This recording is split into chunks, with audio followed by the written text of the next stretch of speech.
Amerikalik bir psixologiya olimi Jongodagi ma'lum bir maktabga tekshirish ketdi. Bu psixologiya olimi kelgan vaqtida o'qituvchilarga debdi shu psixologiya olimi sizlarningki orangoldan intayin qobiliyatli bo'lgan, xislatli bo'lgan, ammo bir balni tanlab chiqadi. Shu psixologiya olimi qaysingni mushtaq barmoq bilan ko'rsatsa sen intayin yomon ekansan yoki bo'lmasa intayin qaltis ekansan deb uch qo'lni ko'rsatgan amallar shu odam intayin xislatli odam bo'ladi. Bu odamning kelishga asosli maqsadi bizning maktabimizdagi xislatli bolalarni tanlash deb bolalar o'qitirdi. Shuningdek keyin u bolalarning hammasi aldiroq sog'lig'ida voy men deb qolaman deb shuni o'tirdi. Shundan keyin bu amerikalik psixologiya olimi maxsus shunga o'xshash intayin qaltis bolalarni tanlaydigan ham tadqiqini uzun bo'lgan psixologiya olimi bir sinfga kirdi. Kirgandan keyin ham bolalar o psixologiya olimi ko'zlariga tikilib qarab qoladi.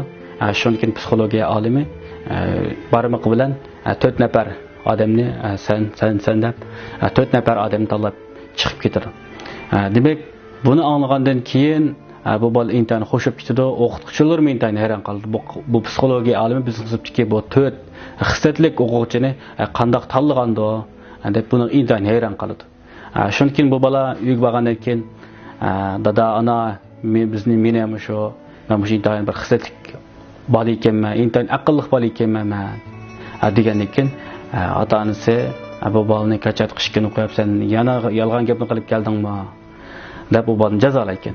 Jazolagandan keyin bu bola ota-onasiga deyotgan, agar sen ishonmasang mening o'qituvchimdan so'rab boq degandan keyin ota-onasi buni nimishdi deb o'qituvchisi telefon qildi ekanda.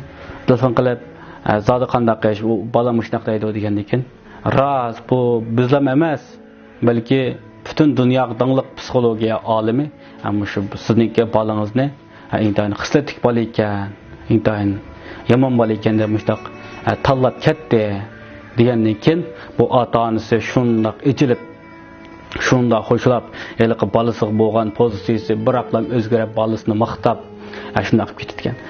Shundan boshlab shu kunidan boshlablar 4 nafar baliq bo'lgan pozitsiya, mesela maktabninki shu baliq bo'lgan pozitsiyasi, o'qituvchilarning shu baliq bo'lgan pozitsiyasi biroqlam o'zgarib ketib, u bolani ham adam maqtab, voy intayin qaltis bola, intayin shunaqa deymiz. Intayin yomon bola deb hammadan maqtab, zodi nadi ko'rsa mushayli xislatli bola shu deb shundoq ta'riflab ketibdi.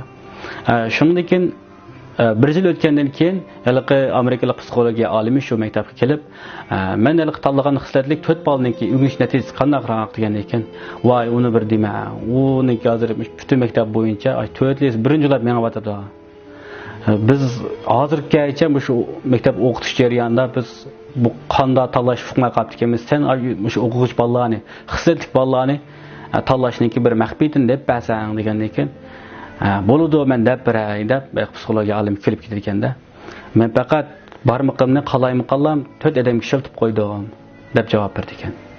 Demak bu yerda nima deganda psixologiya olimi odamniki sen intayin xislatli bola degan bir hukmni o'zing maktabdagi odamlarga shu bolaninki o'ziga shundaqla uniki ota-onasiga bildirib berdi, jamiyatga bildirib berdi. Demak bu bolaninki shu yerdalam, ya'ni bu bola texnik xislatli bola bo'lmay turiblar, bu bolaga bir xil baho berilib qoldi. Ya'ni bu xislatli bola deb bir xil baho berildi. Demak xislatli baho degan bir baho berilgandan keyin uning atrofidagi odamninki hammasi uni xislatli bola deb qarab, xislatli bolaga mos kelgan holatda buningga har xil inkosdan qaytadi. Demak uni maqtadi, uni qo'lladi, har tarafdan ko'tadi. Demak mana bu qo'llash, bu xil rag'batlantirish dal ma'rifninki asosli bir tarbiya shakli. Shunga bir odamni biz qila olay desakmi to'g'ri, qila olmaydi desakmi to'g'ri.